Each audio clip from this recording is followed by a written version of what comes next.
மதுரை நரிமேடு பகுதியில் செயல்படும் தனியார் பள்ளியின் தாளாளர் சேத் டேனிராஜ் பேசிங்கர். இவர் மீது பள்ளி ஆசிரியைகள் சிலர் பாலியல் புகார் அளித்திருந்தனர். இதன் காரணமாக இவர் பள்ளியின் தாளாளர் பொறுப்பிலிருந்து நீக்கப்பட்டார்.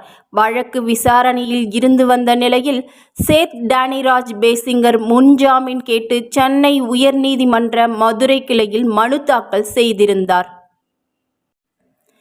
நீதிபதி புகழேந்தி அமர்வில் வழக்கு விசாரணைக்கு வந்தது.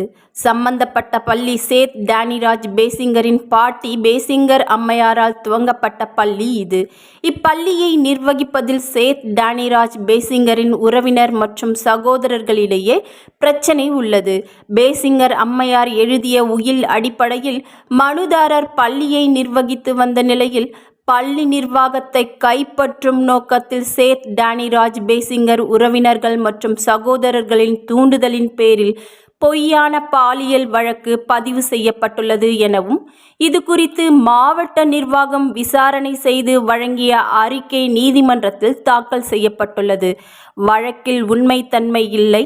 இந்த சொத்து பிரச்சினை காரணமாக மனுதாரர் மீது பொய் பாலியல் புகார் அளித்துள்ளனர்.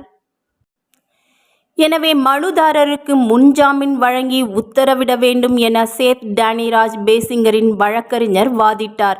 வழக்கினை விசாரித்த நீதிபதி, மனுதாரர் மீது கூறப்பட்டுள்ள பாலியல் புகார் மீது நம்பகத்தன்மை இல்லை. மேலும் ஏற்கனவே மாவட்ட நிர்வாகம் அளித்த அறிக்கைகள் உள்ளிட்ட ஆதாரங்களை கருத்தில் கொண்டு மனுதாரருக்கு நிபந்தனை முன்ஜாமீன் வழங்கிட உத்தரவிட்டார். இது குறித்து மதுரையில் செய்தியாளர்களிடம் பேசிய சேத் டேனிராஜ் பேசிங்கர், சொத்துக்களை நிர்வகிப்பதில் எனது உறவினர்களின் தூண்டுதலால் என் மீது பதியப்பட்ட பொய்யான பாலியல் புகாரில் உயர்நீதிமன்றம் முன்ஜாமீன் வழங்கியிருப்பது மகிழ்ச்சி அளிக்கிறது. இதன் மூலம் நீதி நிலைநாட்டப்பட்டுள்ளது என தெரிவித்தார். மேலும் இது குறித்து கூறுகையில், இதுல எனக்கு உறுதுணையா சித்தப்பா சித்தி எல்லாம் பிளஸ் போலீஸ், கலெக்டர், அவங்க நீதித்துறை, கலெக்டர், அப்புறம் எஜுகேஷன் டிபார்ட்மெண்ட், இந்த ரிப்போர்ட்டை வச்சு நீதித்துறை ஒரு நல்ல முடிவுக்கு இப்போ ஆர்டர் வெளியே வந்திருக்கு. எனக்கு பெயில் கிராண்ட் ஆகி அவங்க மேலதான் மிஸ்டேக்கு.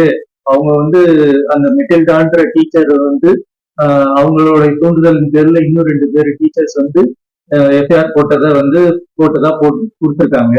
அதுக்கப்புறம் ஐசி கமிட்டி, இன்டர்னல் கமிட்டின்னு இவங்களா ஃப்ராடுலண்டா ஐசி கமிட்டிக்கு உண்டான டெபனிஷனே இல்லாம அவங்க ஒரு கமிட்டியை ரெடி பண்ணியிருக்காங்க 3 லாயரை வச்சு. அப்புறம் மீதி எல்லாம் இவங்களா பண்ணி அதுல லாயர்லாம் சேர்ந்து இது பண்ணிருக்காங்க அது பண்ணிருக்காங்கன்னு இவங்களா ஏத்தி அதை கோர்ட்டுக்கு கோர்ட்டை மிஸ்கைட் பண்ணி அனுப்பியிருக்காங்க. அதையும் ஆர்டர்ல சொல்லியிருக்காங்க. அதுக்கு இந்த 3 பேரை தூண்டுதல் பண்ணி அவங்களை தொந்தரவு கொடுக்க வச்சாங்க. தொந்தரவு கொடுக்க வச்சு தொந்தரவின் உச்சகட்டமா போய் போலீஸ்காரங்கிட்ட இந்த மாதிரி பாலியல் கேஸ பதிய வச்சிருக்காங்க.